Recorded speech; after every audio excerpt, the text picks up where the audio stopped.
كتاب جاءنا في دفتيه من الإعجاز ما امتدت قرون. كتاب الله لا تحريف فيه فلا يطغى على العقل الجنون.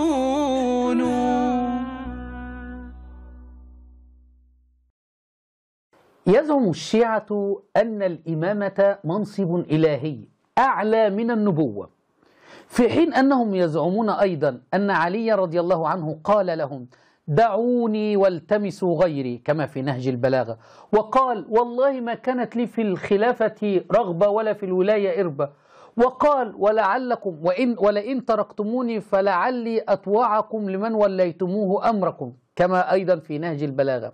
فهل بالله عليكم لو يوجد نبي من الأنبياء أتى قومه ليؤمنوا به يقول لهم والله ما كانت لي في النبوة رغبة ودعوني والتمسوا نبي غيري، ولو جعلتم أحد عليكم فأنا أطوعكم وأسمعكم له؟